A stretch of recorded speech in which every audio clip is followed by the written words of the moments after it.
Welcome to the presentation on the role of natural gas in energy transition.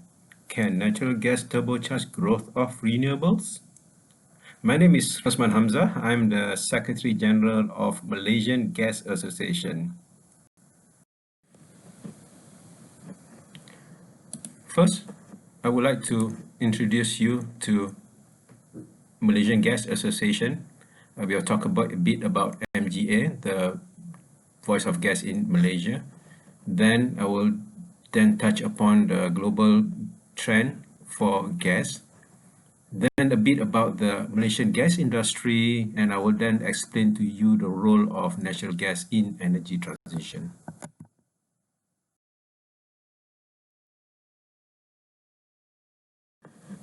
So, MGA is basically the lead advocate for the natural gas industry in Malaysia, where we play a prominent role in promoting engagement, discourse, and also dialogue with key stakeholders and including policymakers with the aim to develop a vibrant and sustainable gas industry that has been fueling Malaysia's socio-economic growth since decades. We are basically a non-profit organization where we represent the entire gas value chain, up from the left, which is the exploration and production, shipping, liquefaction, all the way down to the downstream, including utilization and also support services. So we have about 12 corporate members and about more than 130 ordinary corporate members.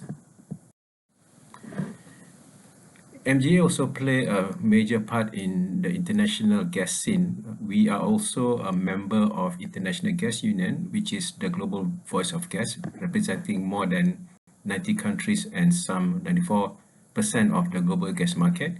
We sit in the IGU Executive Committee, which is the highest body within IGU, and my president, Hazli Kasim, is also the regional coordinator for the Southeast Asia. Malaysia is proud that in 2010 to 2012, we held the presidency of the IGU and we organized the World Gas Conference in 2012 in Kuala Lumpur. This triennium, the presidency sits in Korea. Dr. Jo M. Kang is the president of IGU, and the triennium this year is Sustainable Future Powered by Gas.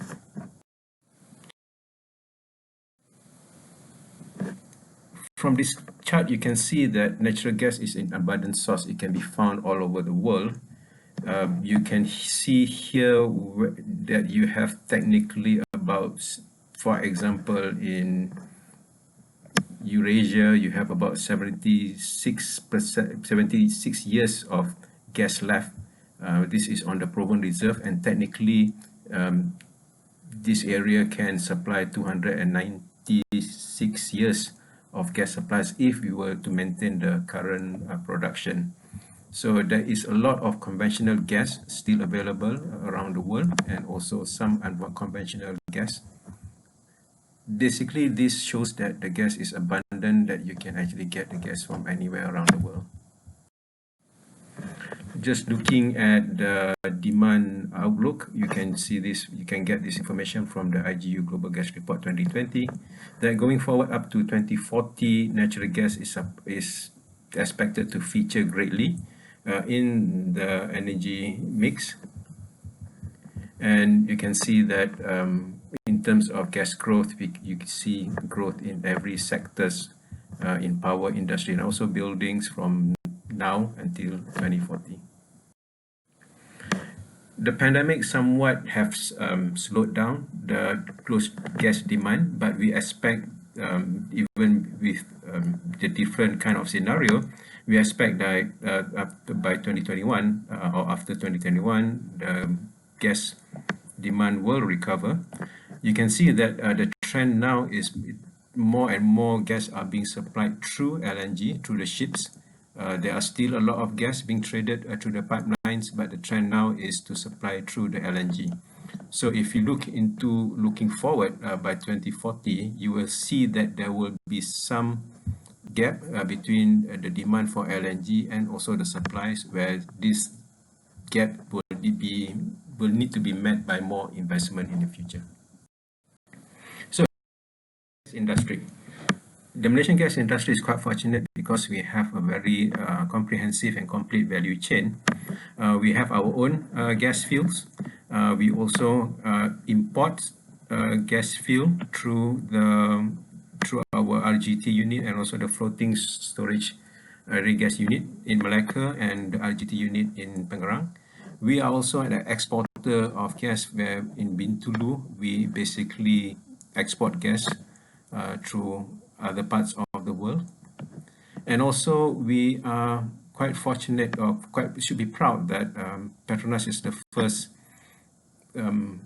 company in the world to start operation of the floating LNG. So this is basically a floating LNG plant that can be positioned anywhere in the sea without the need to have a pipeline or a pipe connected to shore. So if you have a field somewhere far away in the ocean, you can use this floating LNG unit and liquefy the gas and transfer it to the ship. So once the gas has been brought into the country, whether through LNG or whether through offshore, it is then transmitted to a high pressure transmission line, and from the high pressure transmission line it will be then supplied to the power plant or the petchem industry. And if you go to the city gate, then we have a distribution to the industry, to the household, commercial, and also you can also compress it into compressed natural gas or liquefied natural gas, and you can supply it via virtual pipeline.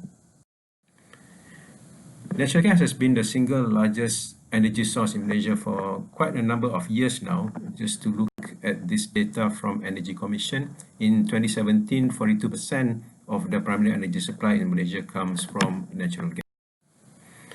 We have a very extensive delivery infrastructure and also multiple sources of gas that is entering the country.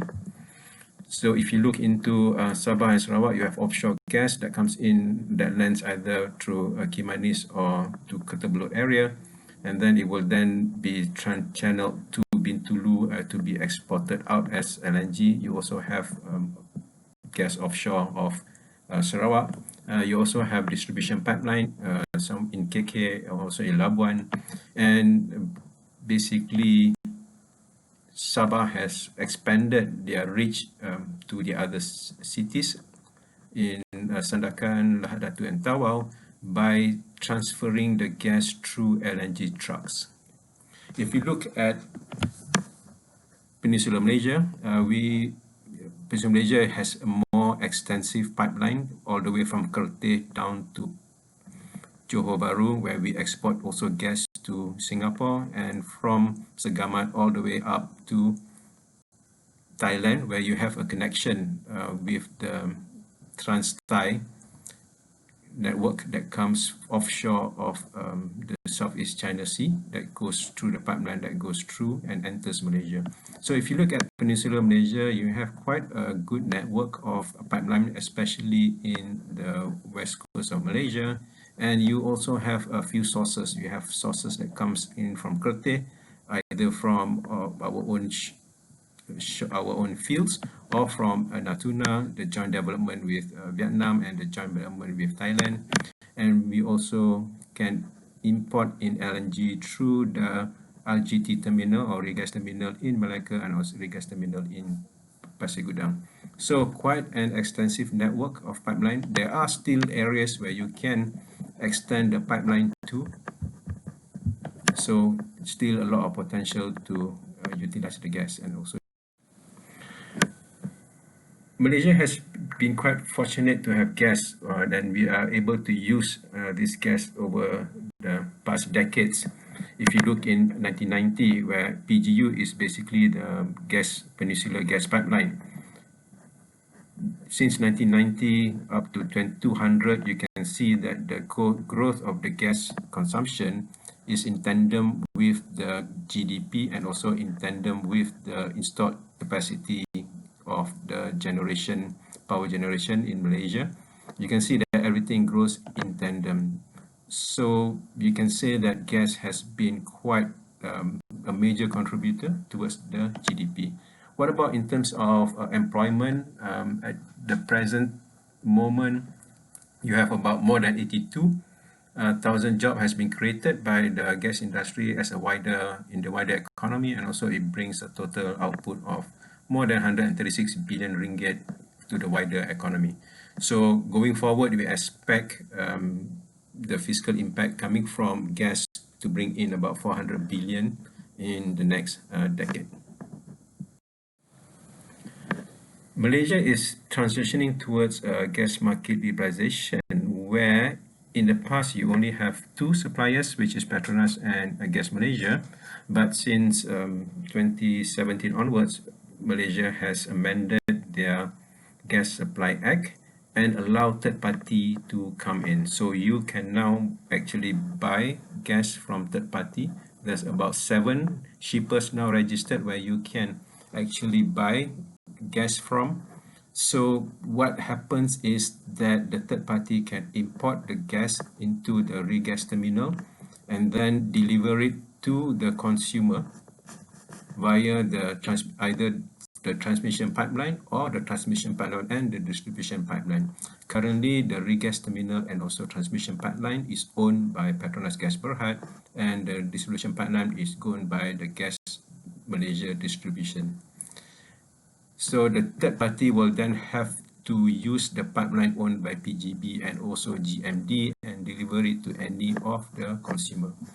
When it comes to retail, you have also an opportunity to become a retailer where you can supply to commercial industry and also residential complexes. So in the short, to say that everyone now can sell. So what is the benefit of natural gas to Malaysia? Firstly, it ensures energy security. In addition to the pipe gas that we take from the gas field offshore of Malaysia, we can also supplement the supply of energy through LNG brought into Malaysia through the RGT terminal in Sungai Udang and Pengerang. With a combination of pipe gas and also imported LNG, we can ensure a sustainable supply of gas to the country. Secondly, it promotes clean air. Compared to other fossil fuel, it emits half of the CO2 and basically do not emit any harmful pollutants such as SOx and also particulate matters. It enables green electricity. It is the perfect partner for renewable, especially the variable renewable energy, where gas-fired power plant can react very quickly to the intermittency and also the fluctuation from the variable renewable energy. It drives economic growth. I have mentioned this just now on the socio-economic impact of gas to Malaysia. And it inspires energy solution. So with gas, you can basically find ways to reduce your CO2 or GHG emission further, including using it for commercial vehicles, such as using LNG for your long-haul trucks.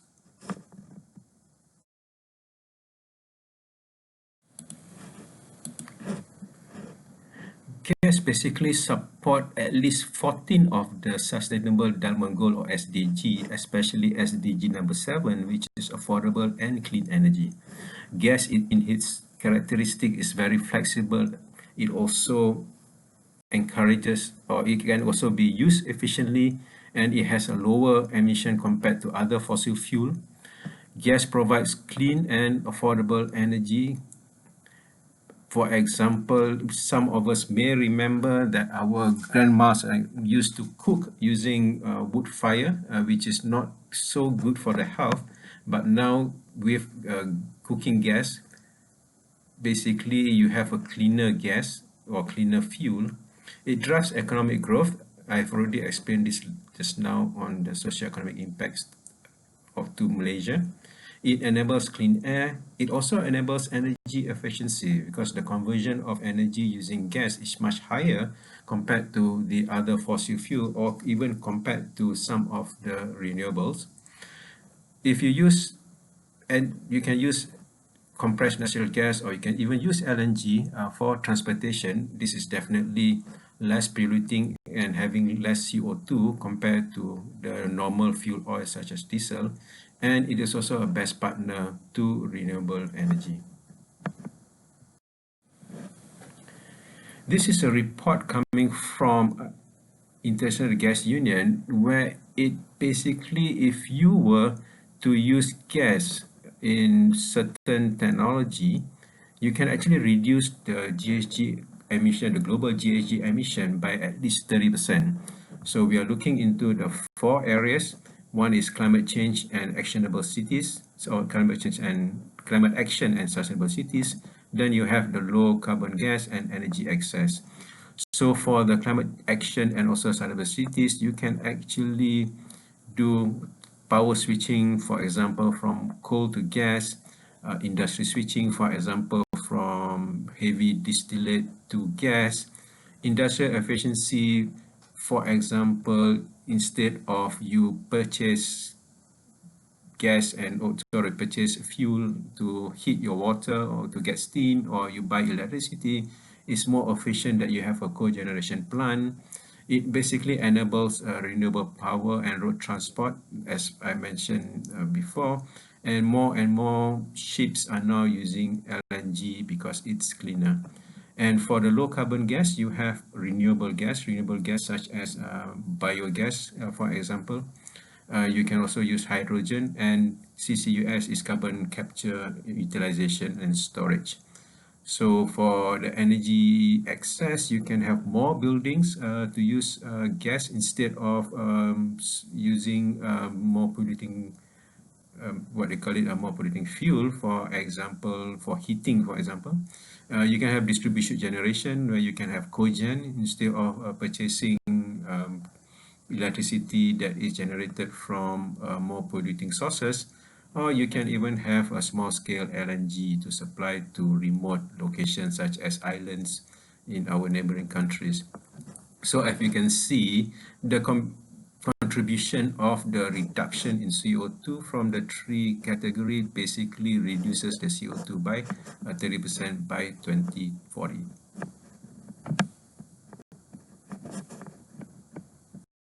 Where does gas features in the future energy mix?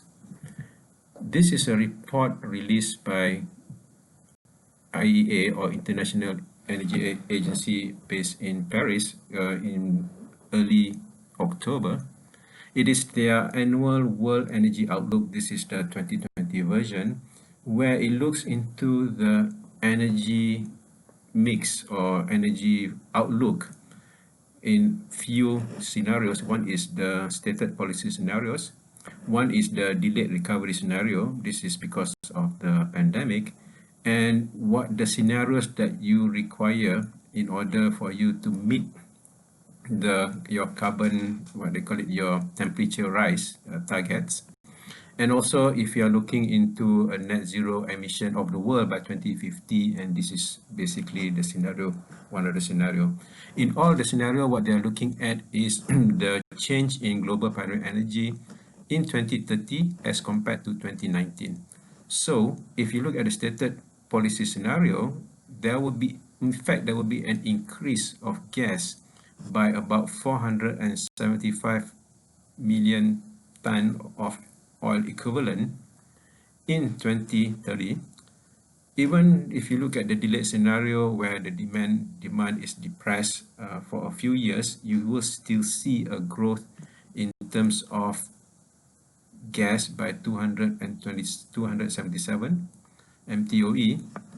And in the sustainable development scenario, you will be looking into a reduction, absolute reduction, but there will be still be gas featuring quite prominently as fuel in the sustainable development scenario. The same goes for the net zero emission by 2050 case, that in 2030 you may see a reduction of 314 MTOE of natural gas compared to 2019, but it is still quite a major source of energy in 2030.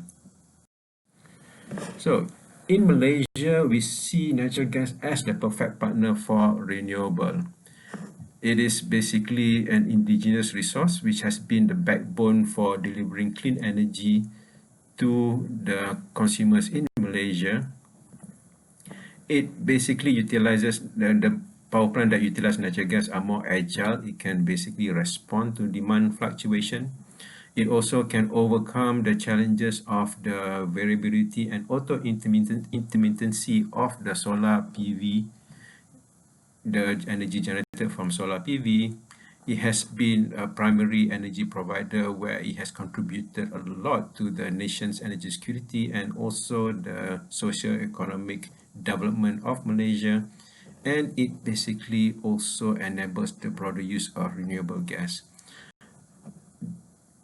The thing is that the renewable gas, the characteristic is quite similar to is actually biomethane, which is quite similar to natural gas, which is methane, and you can basically inject biogas into the natural gas pipeline, whereby you can have a higher share of renewable energy in the natural gas delivery system.